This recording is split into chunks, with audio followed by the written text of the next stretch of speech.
okay here? Yes, Is anything pretty you good. need from me? No. Because I've got a coffee tea there, so. Perfect. You're Yeah, okay now? great. Yeah, thanks very much. Thank you. so much. We're setting up in a hotel room just outside London, England. The producer Kathleen is going to be down the line from Canada. Oh, okay. So we're here supporting it. We'll Yeah, no talk worries. about your No worries. Yeah, yeah. biography, and then they'll talk to you on those headphones. Yeah, so hopefully all of it will be done in about 90 minutes. Getting this interview wasn't easy. Paul Whybrow is not the kind of guy who trusts quickly.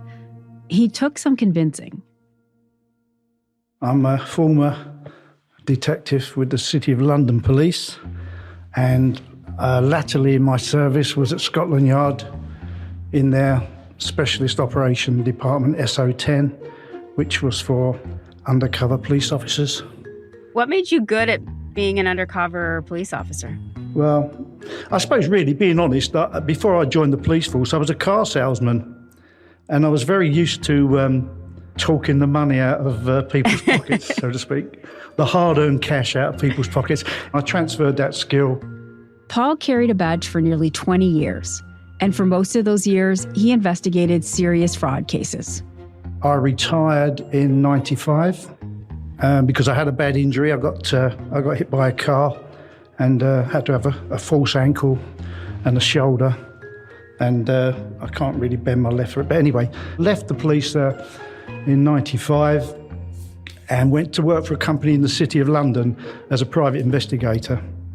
And that was where I first started to investigate patent infringement for pharmaceuticals. Patent infringement for pharmaceuticals.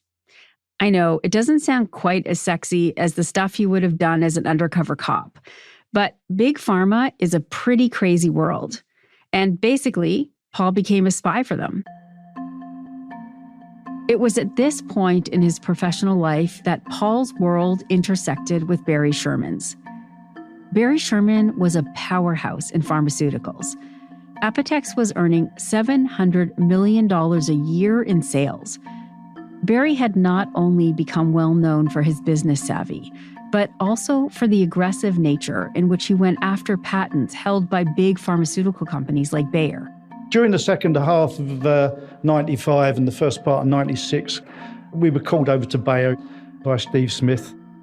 Steve Smith was head of investigations at Bayer, one of the largest pharmaceutical companies in the world, with its headquarters in Leverkusen, Germany. Smith was very, very keen to get intelligence on Barry Sherman, which was a bit strange because we're normally focused on the company, you know. But Smith said that Barry Sherman, they'd had litigation against him in the past for producing he knew they were producing a drug called ranitidine, which was an anti-ulcer drug. Thanks to COVID vaccines, we all know a lot about brand name drugs. Pfizer, Moderna, they're household names now. Basically, what happens in the pharma world is that companies like Bayer develop new drugs. And for a period, that company is the only one allowed to make it. The drug is protected by a patent. Companies like Apotex don't develop new drugs. They make generic versions based on the original formulas when those patents run out. For example, one of Apotex's bestsellers is a generic version of the cholesterol drug Lipitor. I mean, particularly Bayer in Germany, they protected their patents with vigour, really, because if somebody started making their product on the market, it would undermine their market share. And, they spent millions of dollars developing and producing this drug, and then someone's making it down in Mexico or China for pennies and then putting it on the market. The standard phrase was that counterfeit and copied pharmaceuticals was much more lucrative than heroin, cocaine, and the rest of it. The race to develop a generic version and to push the limits on patent dates is a constant source of tension between big pharma and generics. And whether you see generic drugs as counterfeit and copied or legitimate and necessary depends on which side of the multi-billion-dollar battle you sit on. According to Paul's boss at Bayer, Steve Smith, Barry was on the wrong side. He was a major infringer, and they'd had brushes with him in the past, and that he needed to be stopped. Yeah, that was Smith's kind of mantra. He needed to be stopped. Barry didn't just piss off Bayer because he was competitive. At any given time, Apotex could be involved in hundreds of legal battles, mainly over patents. But it seemed to Paul that Barry's aggressive nature had gotten under his boss's skin. In addition to the usual intelligence gathering operation, Smith wanted to know the movements of Barry Sherman, where he lived and everything. It was very unusual to focus on an individual. Once you got instructions that a company was infringing, you would then focus on the company and their shipping and their general movements of the factory. And you'd sit there, or you'd employ someone to sit there and generally just try to gather intelligence. But to focus on an individual was very, very strange. I'm sorry, Paul. I have a cat who appears at every interview I do. His name is Wilbur, and he loves the mic. Okay, back to Paul. So his job was to go after Barry, and the plan got elaborate. He set up a fake charity based in the Middle East as a sting operation. The cover was that it was a new charity that had been formed, a children's charity, and I was seeking to provide some low-priced, good quality pharmaceutical products to supply to Africa. After a few faxes back and forth, this was the mid-90s, remember, Paul managed to arrange a meeting. I was asked to go to the Apotex Toronto factory. During the meeting, someone came in, I recognised it as being Barry Sherman, and the guy jumped up and introduced him as the boss. And Sherman didn't sit down, but he stayed there, and he said, you're working for a charity, yeah. I'd like to do something for the kids in Africa, blah, blah, blah, blah, blah. And then he went. And when he went, the guy said to me, Barry Sherman's a great man. He's very philanthropic, and he supports the Jewish community in Toronto, and he gives thousands of dollars to charity and blah, blah, which was a complete opposite to what, listening to Steve Smith, you'd think Barry Sherman was a real crook. Paul was comfortable with all of this, with the fake charity and the attempt to get samples of medicine that Bayer believed Apotex was copying without permission.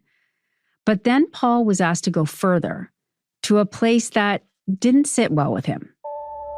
Smith wanted us to try and find somebody to put something in Sherman's trunk of his car. Smith also allegedly suggested planting drugs in Barry's car or setting him up in a sting operation with a minor. Allegations that were first reported in Fortune magazine in 1999. In the article, Smith was called Bayer's spy master.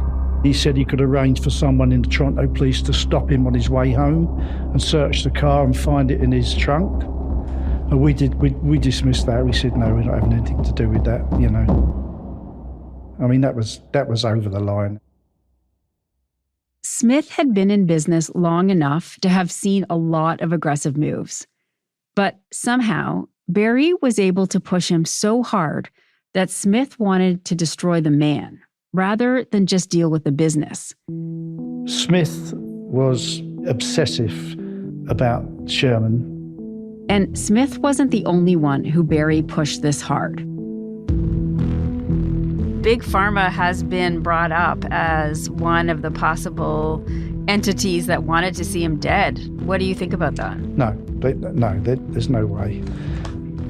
In my mind, there's no way that anybody would have given those instructions. You don't kill, Yeah, he was a pain in the side, and it cost him thousands of dollars, but to kill him and kill his wife, no, I don't think so. We did reach out to Bayer, but they wouldn't confirm that Steve Smith actually worked there. Nor would they comment on the jobs that Paul says he did on their behalf. We did try to find Steve Smith ourselves, but we weren't able to. In the Fortune magazine article, Smith says that if he made these comments, they were said as a joke over a pint of beer, that he wasn't serious about actually framing Sherman. Paul never finished the job on Barry, because after that meeting in Toronto, he was sent to Cyprus to spy on another generic drug company. And this time, he got caught. Long story short, we went out to pick the documents up. We took possession of the documents, and the next day we were arrested, and they charged us with industrial espionage. And we ended up getting 18 months. Paul served 8 of those 18 months in a Cyprus prison. Once released, he left the spy business for good. And he has no idea if anyone was hired to follow up with Apotex or finish the job. And that was it. Barry Sherman lived to fight another day, really. I'm Kathleen Goldhar, and this is the no good, terribly kind, wonderful lives and tragic deaths of Barry and Honey Sherman. Chapter 3, The Scorpion.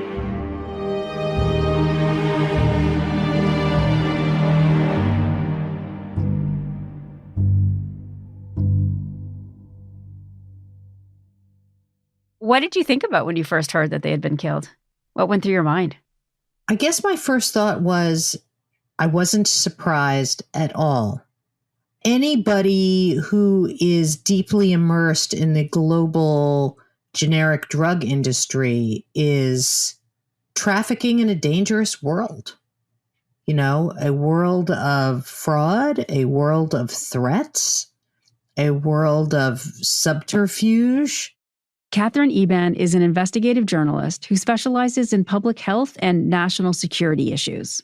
I've written 2 books, both of which are about the pharmaceutical industry, and Bottle of Lies, the inside story of the generic drug boom, is about fraud in the generic drug industry. Today, generic drugs are incredibly common. Pharmacists will often fill prescriptions with them, and I always assumed they were exactly the same as the name brand ones, but less expensive. A generic drug is a version of a brand name drug that is supposed to produce the same results in the body. The FDA recognizes that it's not going to be identical, but it's going to be a close copy of a brand name drug. The requirement is that it has to reach roughly the same level of drug in the blood as the brand name. It has to use the same molecule and the same route of administration. A pill has to be a pill.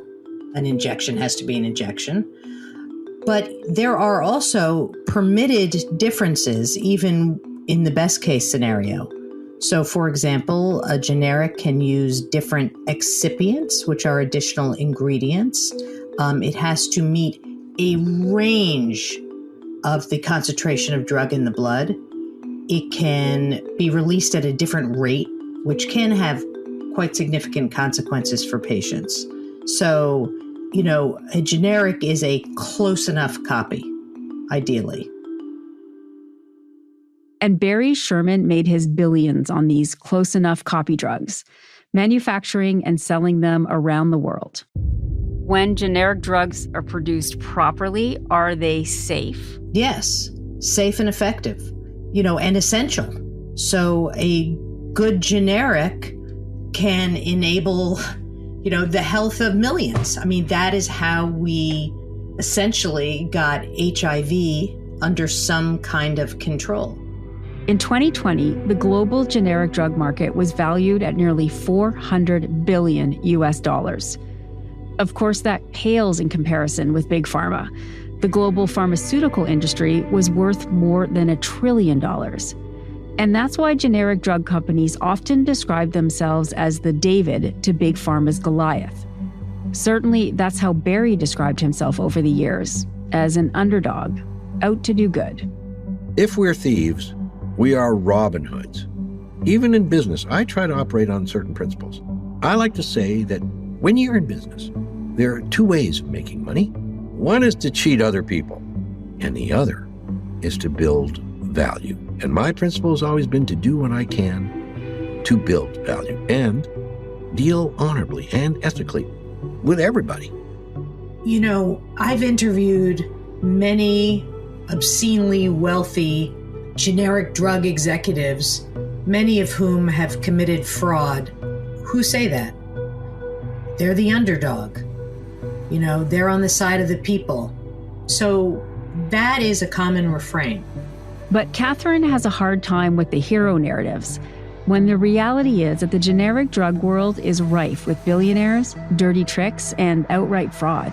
Sometimes it's generic companies fighting against one another, and in other instances, it is generic companies colluding with one another. So, for example, there is this vast case that has been brought against a number of generic drug manufacturers for price fixing. And Apotex, I think, has been named in that. Hold on one second. Let me just double check that. I just want to see. Hold on. Yeah. Okay. So, Apotex has been identified as participating in this vast price fixing scheme. In another instance, after inspecting one of Apotex's plants in India in 2017, the FDA found evidence that the company was using fraudulent data. And as a result, the FDA imposed a warning letter and an import alert against the company, meaning that they were restricting Apotex's drugs from entering the U.S. market. That is a very heavy penalty for a company. I mean, it's a vast financial loss for the company, and it really got ensnarled in the FDA's sort of compliance and oversight mechanisms. So, to this day, the company is still digging out from those sorts of problems. I have often said about my beat that I cover organized crime. I'm writing about organized crime. It just happens to be organized by pharmaceutical executives, but organized crime nonetheless. Do you ever face threats? Sure. Oh, yeah, absolutely. Tell me a little bit about that. I've been followed. I've been threatened. I was tailed. I was lied to. The Chinese government followed me and hacked my phone. I've had routinely the garbage stolen in front of my house. Yeah. Oh, and faced sort of epic and endless threat of lawsuits, certainly in the run-up to Bottle of Lies publication. But I was never sued. So, the truth is still a defense.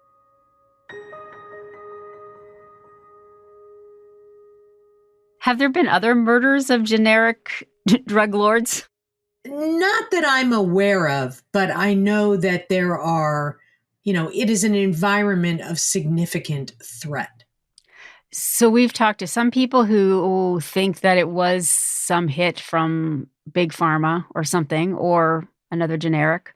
What do you think about that? Do you think that there actually could be a hit made on Barry's life because of the work he did? I absolutely think there could be a hit on his life because of the work he did. Do I think it was Big Pharma? I have an immediate reaction to that. No.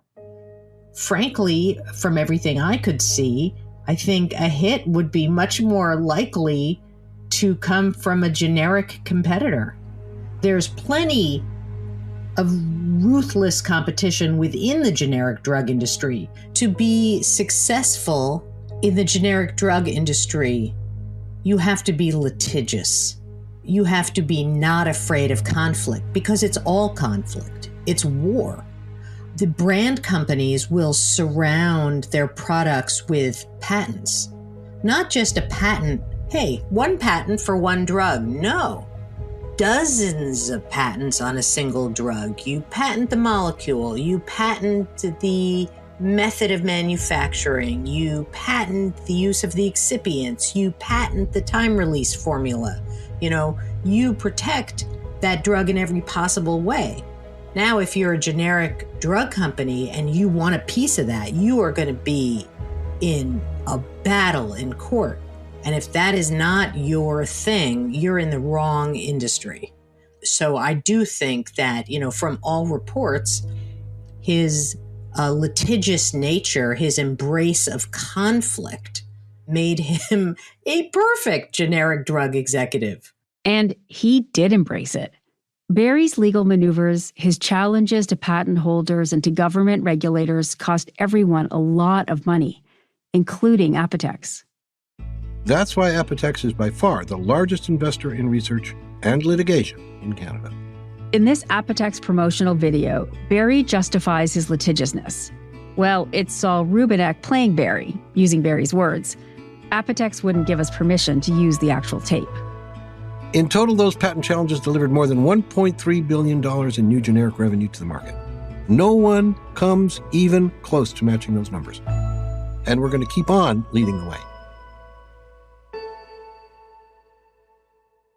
What's clear to me is that this is an industry where nice guys finish last, and the people who really want and attempt to do the right thing face great penalty.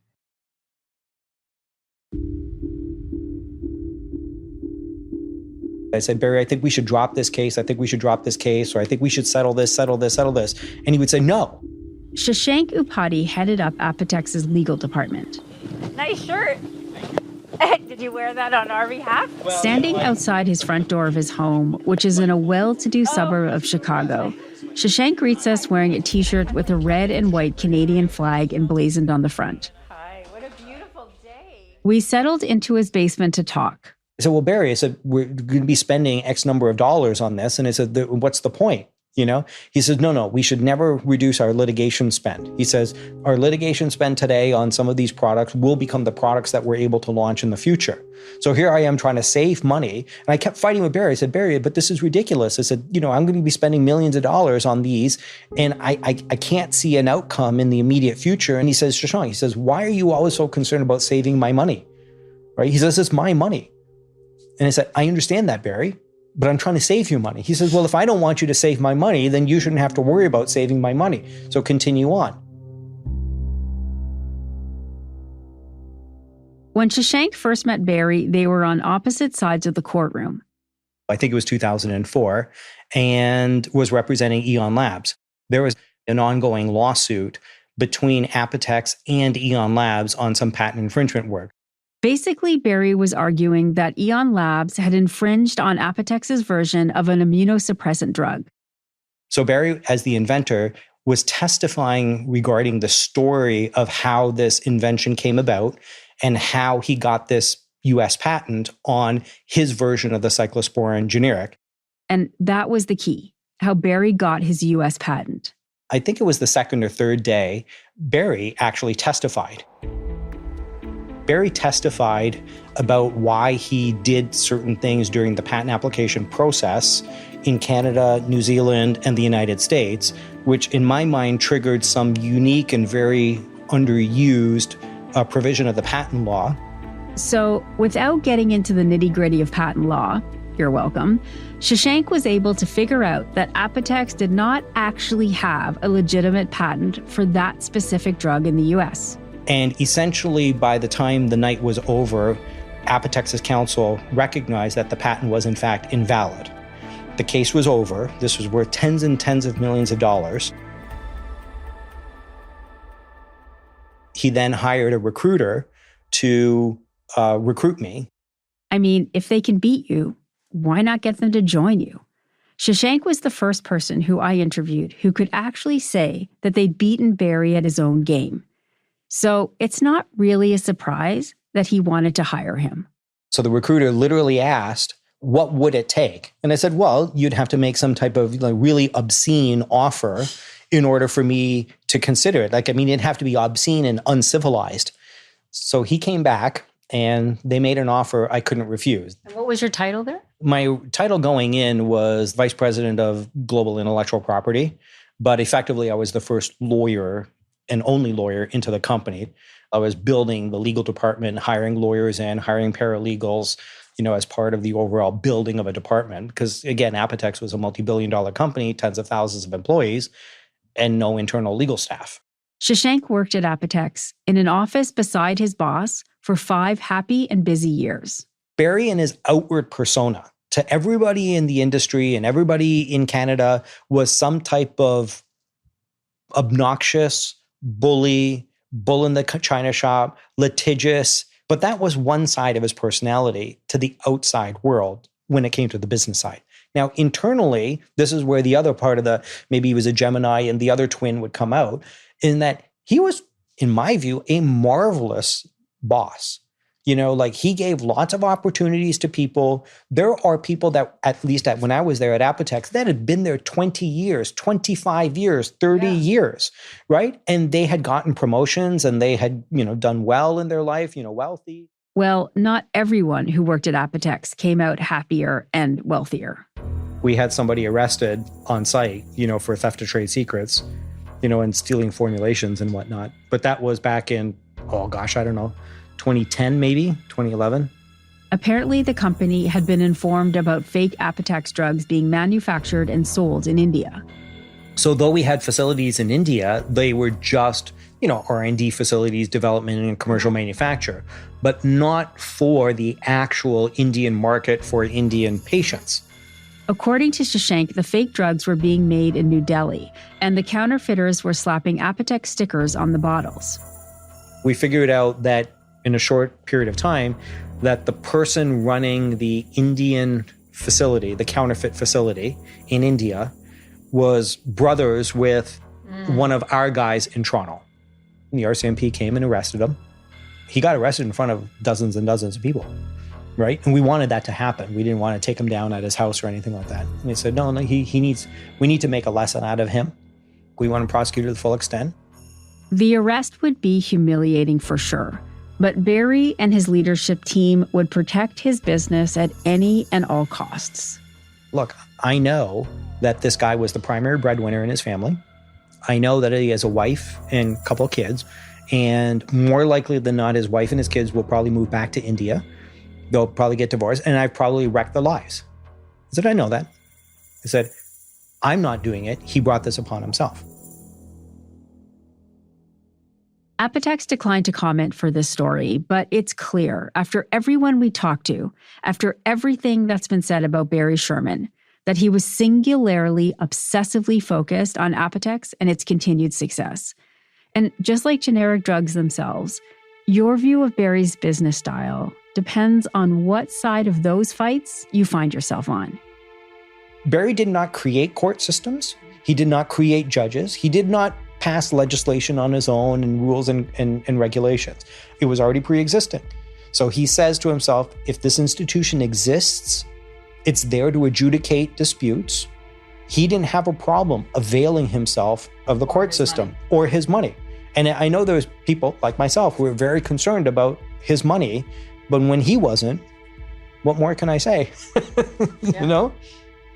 Barry may not have been concerned about his money when it came to litigation, and he certainly didn't shy away from aggressively going after somebody who crossed him, someone who he thought was in the wrong. But what about those who were in the right?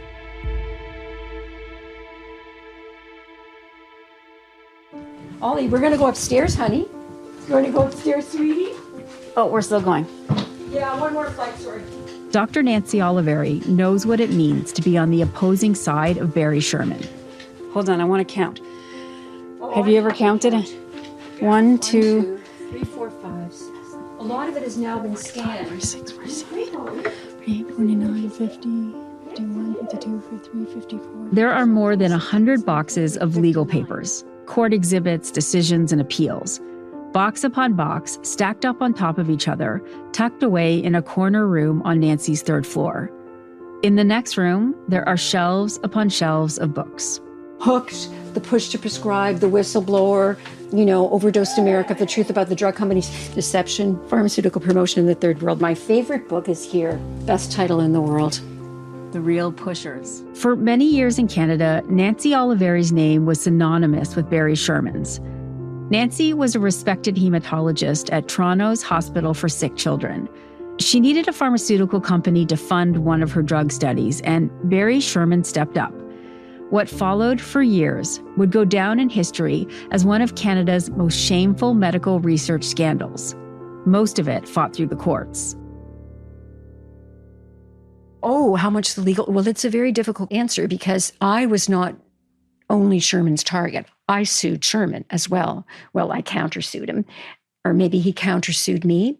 So in a sense, you could say, well, you can't be blamed for the fact that you countersued him, and that's probably true, right? But there was a considerable amount of money spent, all my savings at the time.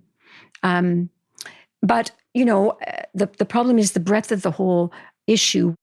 The Nancy Berry saga is really complicated. It's actually the basis of a number of news investigations, and author John le Carre even consulted with Nancy while researching his best-selling book, The Constant Gardener, which was eventually made into a big Hollywood movie. Here's Nancy's story in a nutshell. In 1993, Nancy connected with Apotex. Like I said, she needed a drug company to help fund a study for a new drug that she was researching. And the timing for Apotex was perfect. The Canadian government had been looking into the generic drug industry, complicating the way Berry ran his business and cutting into Apotex's profits. The Canadian Drug Manufacturers Association wants the Prime Minister to fire his industry minister, John Manley. The group accuses Manley of ramming through changes to drug patent regulations which favor multinational companies such as the American giant Merck Frost. Barry Sherman is the head of the Canadian company Apotex. Mr. Manley has shown that he is a pawn for the cartel of American and European drug manufacturers who seek only to gouge the Canadian consumers and to take the money out of Canada.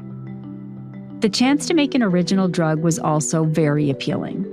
If this was a success, Berry would get to swim with the big boys, Big Pharma. The drug Nancy had been working on treated a blood disorder. Thalassemia is an inherited hemoglobin disorder. Patients need regular transfusions, meaning generally monthly transfusions. And this causes a buildup of iron in the system. Nancy was working on changing the way the drug removed the excess iron. Rather than infusing it under the skin for 8 to 10 hours, she wondered if a drug could be delivered orally. It would be easier on everyone, but especially kids and people in less developed countries. The partnership with Apotex ran smoothly for a few years, but that all changed around 1996. Nancy began to see data that suggested the drug might not be working as well as they had hoped. We know that the data aren't looking very good, and we tell the Research Ethics Board, we think that our view of this drug has changed somewhat. And we think that, we're going to have to tell the patients that some of the people in the trial probably should come off the new drug, and that other people should know that some of the people have had to come off the new drug. Not rocket science.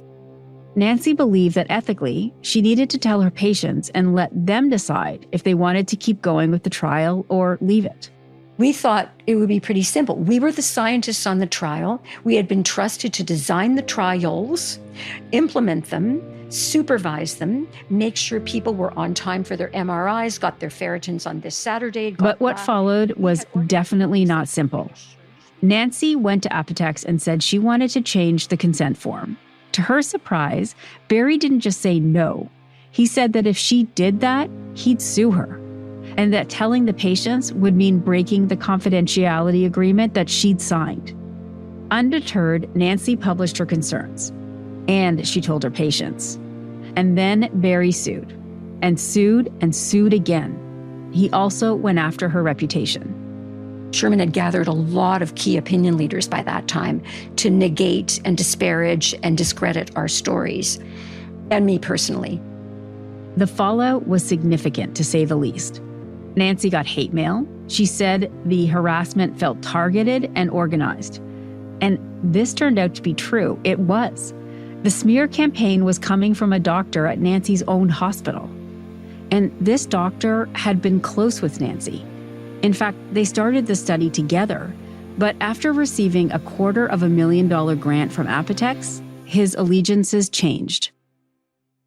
Berry denied any knowledge of this campaign against Nancy, most infamously during an interview on the news program 60 Minutes. Thinking that the cameras had been turned off to change tape, he told host Lesley Stahl that Nancy was, quote, nuts. Berry calls her nuts with a smile on his face and a bit of a laugh behind his voice. I think that's what you call a shit-eating grin. But then the tables turn. Lesley Stahl calls him out, reminding him that everything is on the record. And then you start to see the panic settle in his eyes. It's very clear that Berry is not used to being challenged. Barry Sherman's opinion of me does not rattle me one bit. Like, honestly, you're defined by your enemies. It didn't shock me that he thought I was, or said that I was nuts, or said that he thought I was nuts, or whatever. Yeah, it didn't You know, it's interesting. I guess I had seen it all those years ago, but in this day and age, the sexism to me, the gendered bullshit of that, the way he treated you, even the fact that he said that you were nuts, he would have never said that about a man. And You think so? 100%.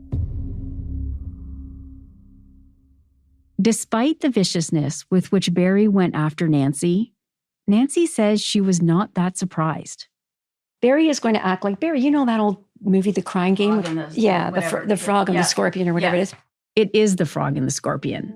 The scorpion asks the frog to take him across the river on his back, promising not to sting and kill the frog on the way.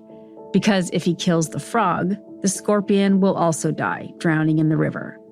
So the frog relents, the scorpion crawls on his back, and halfway across, the scorpion stings the frog.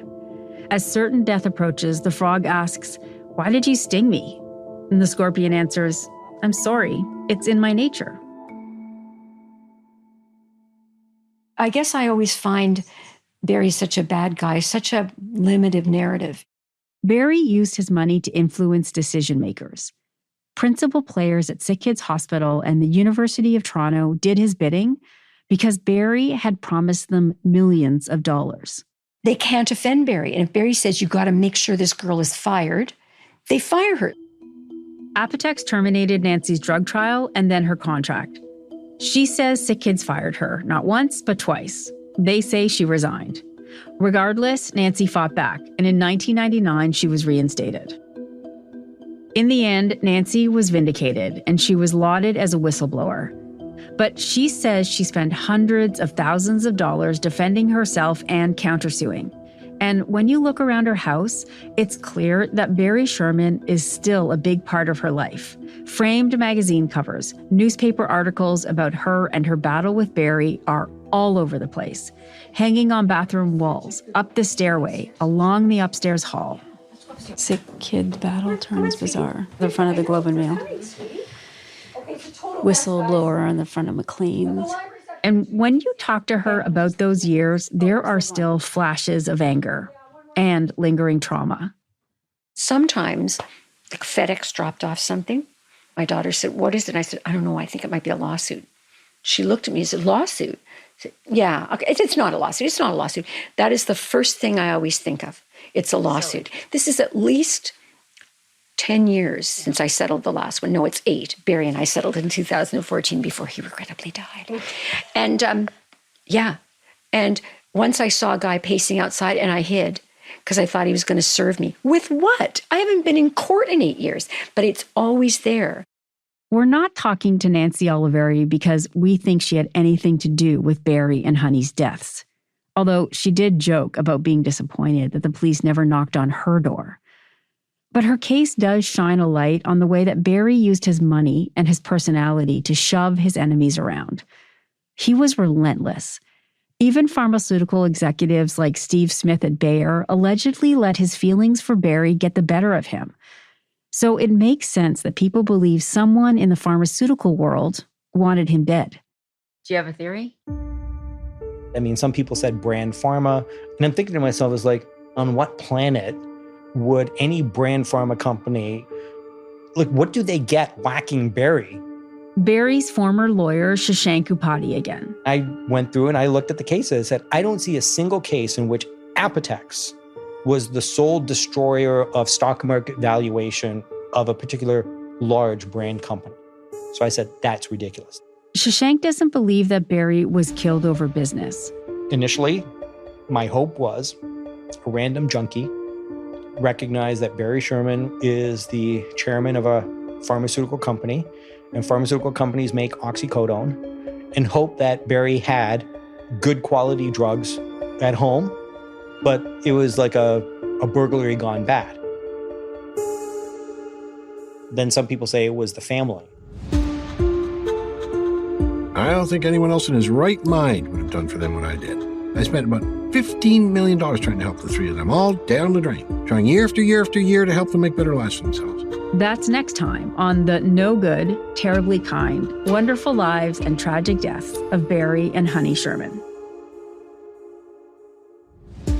This episode was written and produced by me, Kathleen Goldhar, and Michelle Shepard. Lisa Gabriel is our producer. It was executive produced by Charlie Webster, along with Lisa Gabriel and myself. Andrea Varsany is our associate producer. Our technician is Laura Antonelli. Sound design and mixing by Reza Daya. The role of Barry Sherman is played by Saul Rubinek. Stuart Cox is the executive producer for Antica. Special thanks to our London producers, Jago Lee and Simona Rata. This is a Lionsgate Sound co-production with CBC Podcasts. Lionsgate Sound engineered by Pilgrim Media Group in collaboration with Antica Productions, exclusively for CBC.